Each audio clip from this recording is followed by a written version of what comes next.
یا اس کا نہیں ہو سکا, 5 لاکھ بندے پورے ہو گئے اور میرا گھر کہیں اس سے جیوگرافیکلی دور ہے, تو میں ادھر والے یونٹ کا میں ممبر بن جاؤں گا. یعنی اس میں سب کی شمولیت اس طرح سے, اور اس کا جو عملاً وہ ہے کیسے کریں گے کیا کریں گے وہ پھر پروسیجر ہے, وہ پھر بعد میں انشاءاللہ ہو جائے گا. حکومت کی مشینری, عوام, سماج, یہ سب کچھ.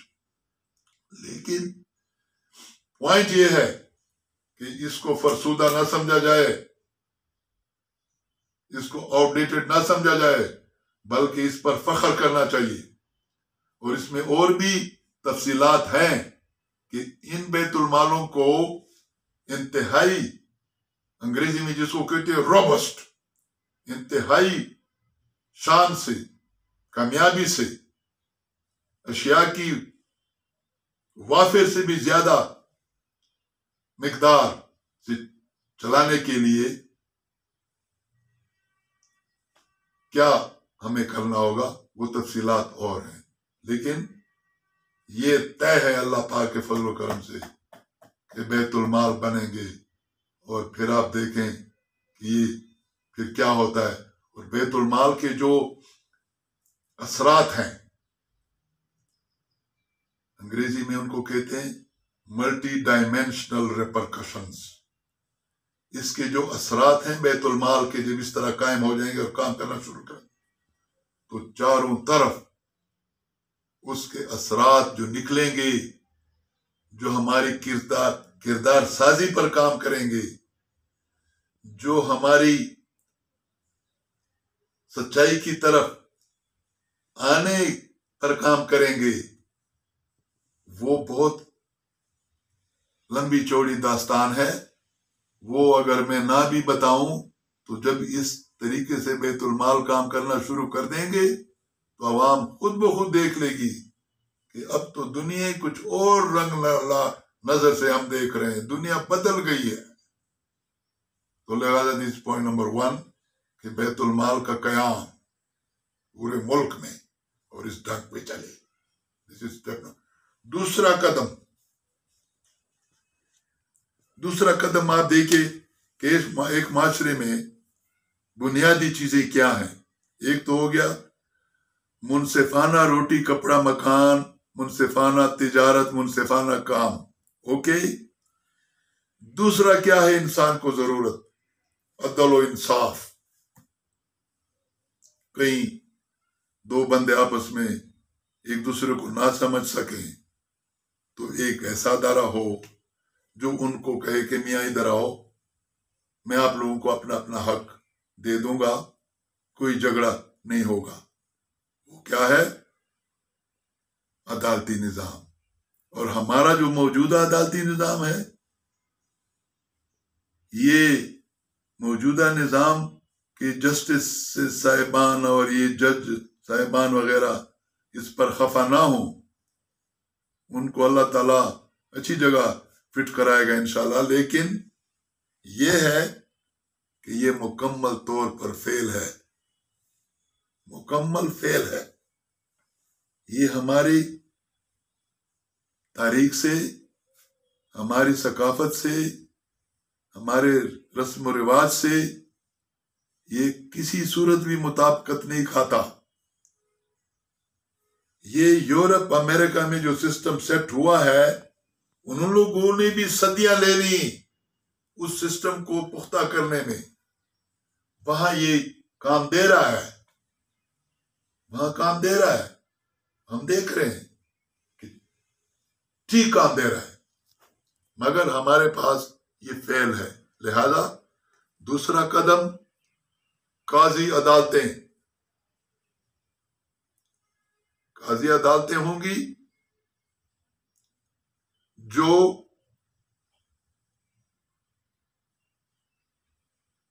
میسر شہادت تحریری یا زبانی کی بنیاد پر فیصلے صادر کریں گی.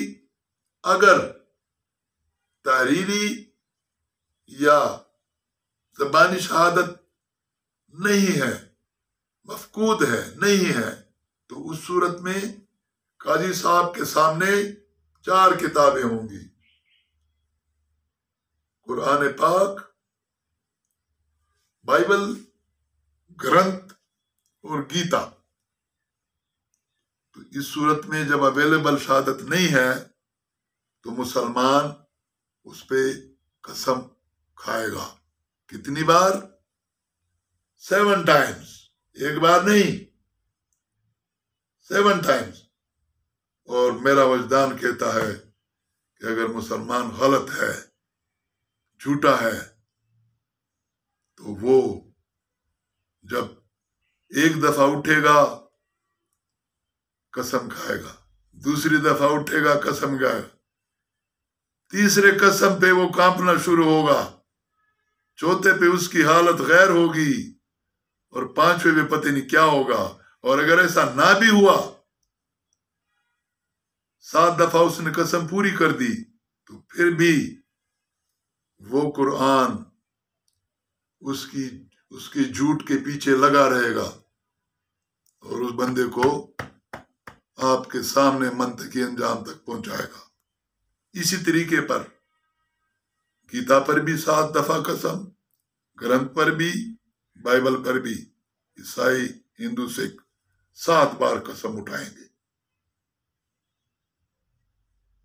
تو اور یہ نظام قبائلی علاقوں میں، میں تو کہتا ہوں کہ 100% رائج تھا. میں نے ان آنکھوں سے دیکھا ہے کہ چھوٹے چھوٹے مسئلے تو 2 گھنٹے بات ہو گئی، وہ جرگہ ہوا آیا، اور 2 گھنٹے بعد سنی طرفین سے، اور 2 گھنٹے کے بعد فیصلہ صادر. And absolutely on the basis of facts, figures اور سچائی سے.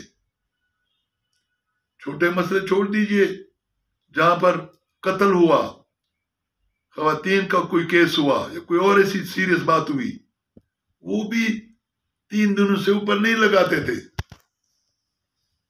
اور جناب فیصلہ ہو گیا. اور فیصلہ سب کے سامنے، پورا جرگہ، پوری ٹرائب، پورا قوم سن رہا ہے. بلکہ یہ ہوتا تھا کہ ادھر ایلڈرز بیٹھے ہیں، وہ اس مسئلے پر سوچ و بچار کر رہے ہیں، انفارمیشن کلیکٹ کر رہے ہیں. اس سے ذرا فاصلے پہ ینگ لوگ ڈول کی تاپ پہ، جیسے ہمارا یہ ٹرائبل کا جو ڈول ہے نا، یہ شیولری ہے، یہ شیولری ہے. یہ ایک ایسا میوزک ہے کہ یہ بندے میں طاقت بھرتا ہے. وہ دور ذرا جوان خوب اپنا ٹرائبل ڈانس اور خٹک ڈانس اور وہ خوشیاں مناتے تھے. ایلڈر یہاں بیٹھے ہیں، اور آفٹر نون میں زور کی نماز کے بعد پتہ چلا جی فیصلہ ہو گیا، اللہ امین، سب خوشی خوشی گھر چلے گئے. ٹھیک ہے. آپ کا موجودہ جوڈیشل سسٹم، میں خود شکار ہوا ہوں. ریٹائر 2004 میں ریٹائر ہوا، 2021 تک میں مقدمے لڑ رہا ہوں. حکومت نے ایک پلاٹ دیا کس زمانے میں، وہ بیچ کے ادھر زمین خریدی کہ فیوچر میں اس پر اللہ روزی دے گا. وہ لوگ لے گئے، مجھے مقدمے میں ڈال دیا، بڑا رویا پیٹا، بڑا کیا. لیکن عدالتی نظام نے کہا کہ بچے یہ وہ نظام نہیں ہے، یہاں تمہیں کوئی 14-15 سال from the civil court I went straight away to the supreme court. Property بھی مان رہا تھا میرا مخالف کہ یہ پراپرٹی تیری ہے، لیکن اس پر میں قابض ہوں، اور قبضے کا اتنا ویلیو ہے، فلاں فلاں ہے. سپریم کورٹ تک یہ مسئلہ گیا. یہ ایک الگ بات ہے کہ اس کو ہائی کورٹ پہ رکنا چاہیے تھا. The justice of the high court should have said کہ میاں یہ تو اس طرح بات ہے کہ جیسے ایک کالونی میں آپ کو ایک پلاٹ خریدا ہے، پلاٹ نمبر 55، تو میں اس 55 میں چینج کہاں سے لاؤں، جبکہ 5 کا ڈاکومنٹ مستند ہے، حکومت کے مین ریکارڈ میں اس کا ریکارڈ ہے. تو میں یہ تو کریمنل کیسز جائیں اوپر کہ جن کا کوئی وہ نہیں ہے کہ بھئی قتل کس نے کیا، کیسے کیا. They should go to the high court and supreme court. زمین کا تو مائی باپ بورڈ آف ریونیو ہے، تحصیلدار ہے، کمشنر ڈپٹی ہے. جب وہ لوگ سب کہہ رہے ہیں، اور وہ بھی اپنے پیٹ سے نہیں کہہ رہے، ریکارڈ کو دیکھ رہے ہیں کہ بھئی یہ خسرہ نمبر